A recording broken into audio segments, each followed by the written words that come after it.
Good afternoon. I'm Bill Thornton, and known as SoCalSabre online, and I started putting out Wednesday videos a month ago, and this is number 4. Uh, in last week's video, somebody asked me to talk about my collections. Of course, I was talking about my baseball collections last video, but I thought that I would talk about the cowboy figurine collection that I have. Excuse if I'm still trying to get used to making these videos better. But anyway, the Goebel company, boy, I'll get this straight, was formed in the late 1800s in Germany in an area that was known for porcelain, which and actually when it was first started, the making of porcelain was outlawed by the government over there for some reason. I don't know what it was. But in 1876, the Goebel company built its first building, and they got into producing fine dinnerware and figurines. They were very successful, and they produced all the way up through 2008. But around the World War I came, and a lot of companies collapsed because of high inflation in Germany. But the Goebel company survived, and they continued on. And then somewhere in the late 1920s or early 1930s, Franz Goebel, who was running the company at the time, found the holy grail of the company, and it was called the Hummel figurine. I never really got into Hummels, but there were a lot of people that were, and it was collectors really wanted these things. I know a few people that collect them, but I know that when I was stationed in Europe, when the BX was going to get new Hummel figurines in for sale, the people would know, and there would be lines outside the BX for hours before it even opened to get in there and get them. But I kind of stayed away from them. I'm kind of a compulsive buyer, so I'm glad that I did. But I did get into these cowboy figurines into the late 70s. They were formed and started making in 1970. And the name cowboy comes from where the company was formed, actually formed in Coburg, Germany. The figurines themselves tell the story of a village with a lot of different types of people in it.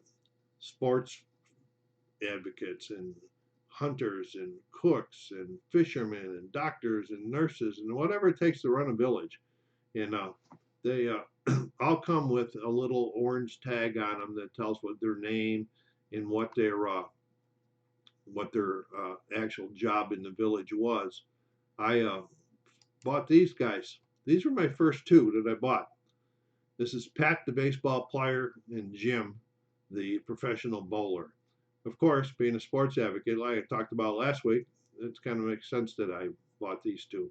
I got them in the late 70s, maybe the early 80s. I lived in Belgium from 1978 to 1981 when I was stationed there with the Air Force. And so I think that was probably the only two that I got at that time. And you know, come back to the States, and then I started getting into them in the mid 80s.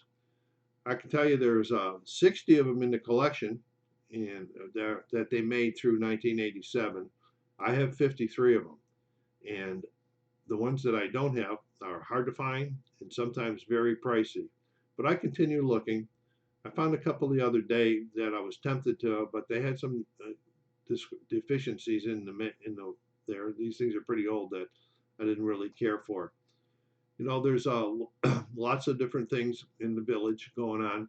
Workers all day long hunting and that, and at night you might even find some of them in the local cafe enjoying a brew and listening to the band pump out their music and everything.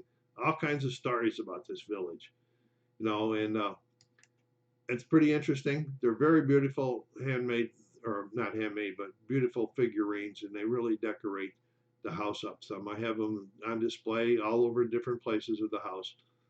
And sometimes people ask me, well, what happened in 87? Most of these guys look like they're pretty old, and maybe that's why they went out of business. But there was always the youngsters coming up, as you can see.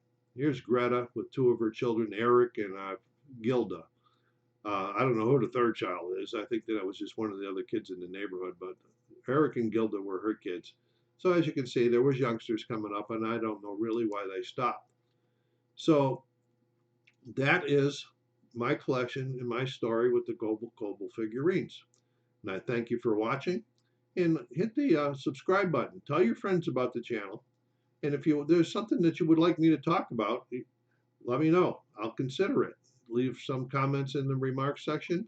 And until then, thank you for watching and stay safe out there.